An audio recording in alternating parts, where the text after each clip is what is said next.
Sway mentioned something interesting earlier. He said if the money mattered to him, he would have re-signed in Utah. No, that was me. Oh, it was Jimmy. Credit where it's due. Misappropriating. I'm not saying it doesn't matter. No. This is what concerns me about this. I hope it's not something else. I hope it's not the BS fans and going at Robin online and freaking out about him every time he gets injured and this and that and just saying all this dumb stuff about him, because I think we can all agree no one's been more unfairly treated online than Hayward in these past few seasons with the Celtics. Like, it's been unbelievable, especially this season where he was actually good and he just had a few freak injuries. I think it's been worse with Hayward. I think average Al. Are you kidding? Al took a lot of flack. People are looking at Al's box scores in game 2, you know, and they're like 12 points and 7 rebounds for the max contract. Well, this is the problem, and I'm glad you bring Al in on that. Now, like, it's not that the athletes can't tune this out. But then again, he left. But when you're going to their family members, like they did with Anna, like they've done with Robin, like that's going to get back to them. Like they hear that, they're like, why are they saying this? They go to them and they're like, why are they saying this? And I got news for you. It's a problem. Yeah, it happens everywhere, dude. There's they in every city. Okay. Yeah, exactly. You're going to it doesn't matter where you are, wherever to the level of Boston. Yes. I mean, look, unless it's Miami, maybe Philly. Our live stream saw that, you know. Miami, wherever the hell you are. Players, you think Toronto wouldn't be making jokes? Yeah, they'd be all over him. Yeah, professional athletes, they understand what it is now that, you know, they're all growing up in the social media era, and I'm sure that they coach their families and letting them know, hey, you know, you want to put yourself out there like Anna Horford does. You want to put yourself in the middle of it all. You're gonna hear it, you know. So I don't necessarily think it's a problem. What about when they're telling Robin to have her baby early? Well, we might have done that too. That was more of a request than a demand. Yeah, that was more of a request. It was just kind of, we were just saying, work with us, you know. Yeah, meet us in the middle. You know, we want everything to go well, but you know, just work it out. Right, yeah. and that did ended up not being an issue, so it all worked. That falls in the passionate fan category. I don't see any lines being crossed. Come on. Yeah, I don't either. You know, and you know, people kind of right. I think he gets. I don't think that's not going to factor into his decision. I would be. Plus, also, there's a massive homery base here too. There's a lot of defenders out there for every one. You know, Jimmy Toscano out there, friggin' Yahoo. You know, just throw. Yeah, right here, right. Then there's this version of Jimmy. Yeah, I can play both sides of the equation. There's fanboy Jimmy with his hard hat. There's a lookalike defending him over here. So I think the thing we didn't mention here, the trade ideas, that's the other aspect to this, especially if he opts in. He's got to opt in. Yeah, if he opts in, there's a strong case to trade him, and that's where I was a week ago. Right, that's what we said last week on the pod. Yeah. Was trade him if he opts in. You can't risk him not being here. You really have to tear it up and resign. You have to opt out with a resign or opt in and trade. You cannot lose the asset. You can't have him walk. So you almost have to trade him. So if you're Gordon Hayward, knowing that, pick your destination. So he opts in. He's not on the team anymore, according to you guys. I mean, if I'm GM, I don't know what Danny does. And they don't have to do it right away. They could always wait till the deadline, too. Yeah, you wait to the deadline. It's a good point, Jimmy. Wait to the deadline. If you Jimmy, screw up the whole team. If it turns into a championship, Jimmy, you don't think it'll be worth it? Jimmy, it's a good point, though. If his numbers go down, you can bring him back at a lower rate. Sorry. If he opts in, he knows it's a certainty. He gets traded, so why not pick your own destination? Then again, you're only being traded for a few months, and you get to pick it anyway. Well, you don't get to pick it because it's only Cleveland, Atlanta, and New York. Like, they're limited, so that's the other side of that. You're not going to trade him at the trade deadline. Is that what you said, Josue? No, I'm saying, like, if it was up to the trade deadline, that would be the last possibility. But then if there's nothing there, which probably won't be, you just keep him for the playoff run. And if it turns into a championship, who's going to complain? Well, no. If it turns into a championship, I don't think anybody would complain. But that's a massive if. You're not NBA Finals appearance, man. I don't think you can treat this year as an all-in year. There's just too many other great teams. You're not. Like I said, you're building for 2023. Are you?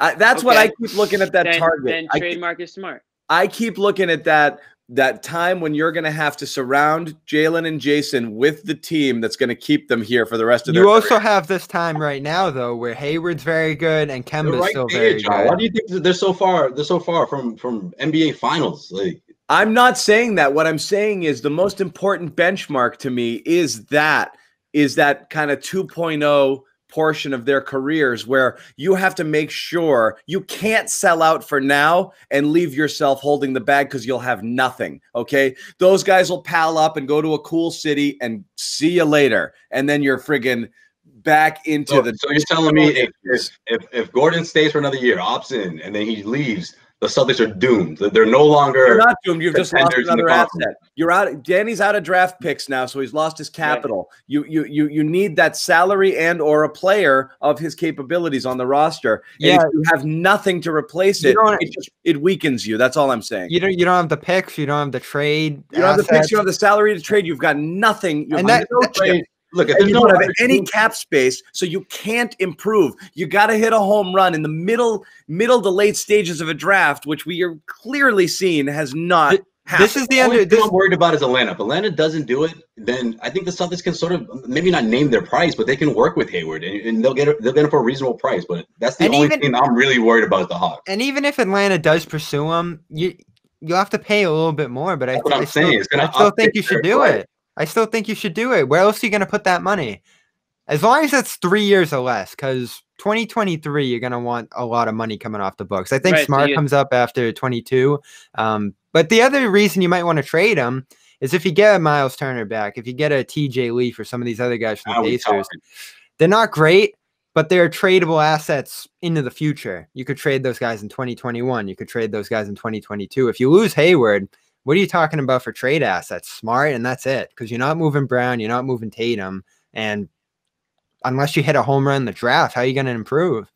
Exactly. So they're in a really tough spot. I think that wrinkle of like him sniffing around, I think the dilemma we were looking at last week was very much, opt in and then risk trading him and possibly getting worse because you're not going to get the same value back in return in a trade. And that would have been the dilemma. You take one step back in order to maybe take 2 steps forward down the road. Now, when you enter in this new report and this new vibe of like him looking for that Horford scenario, I think it really just changed the dynamic because, now it's like, shit, we need him. So, this kills me though.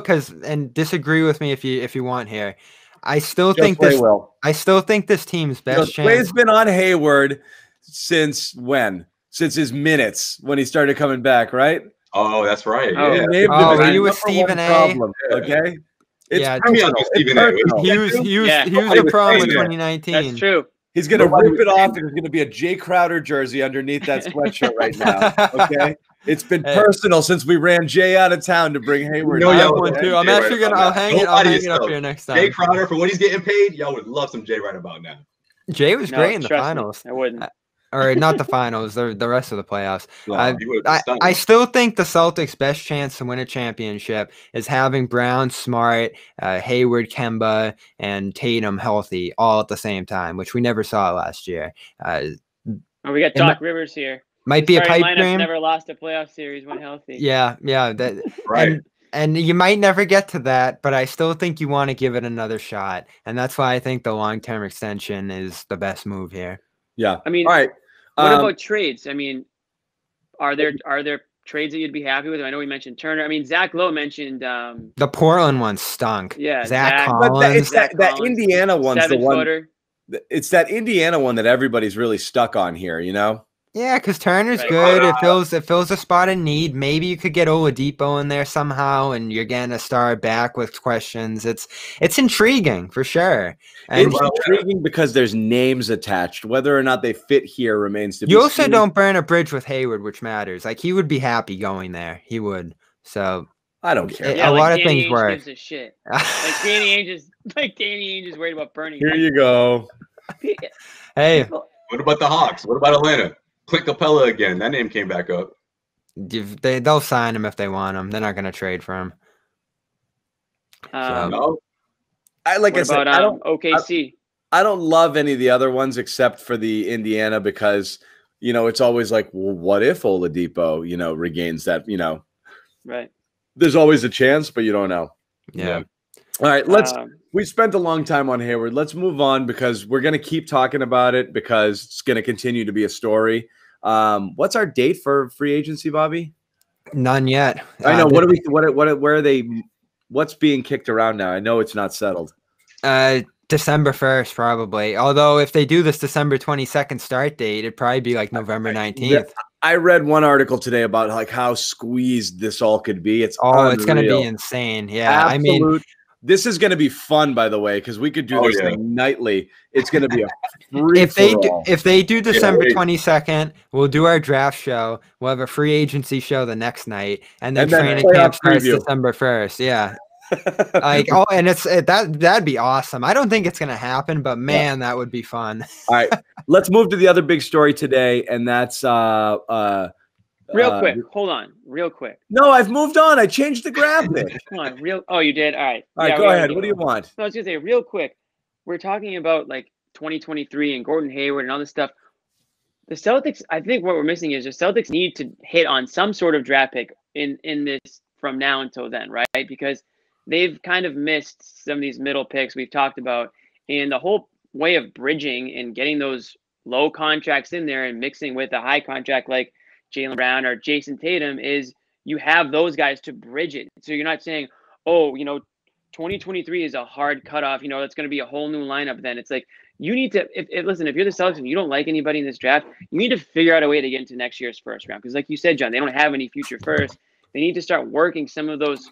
Danny Ainge has to start building some of those future firsts again because there might be a player, if it's not in this offseason, it could be at the deadline or it could be next offseason, where they might need to have some of those extra assets because some of their player assets aren't that valuable. Romeo, you can go down the line with some of their recent draft picks that you can't get a whole lot for. I mean, you're going to be giving some picks. So, you're trying to give some away. I think if you can't figure out a way to trade them. Imagine how little this would matter if they won the freaking coin flip a couple of years ago and just ended up with Tyler Hero, and we'd be like, yeah, Gordon can opt out. Please opt out. They also could add Kevin Durant. It's unbelievable.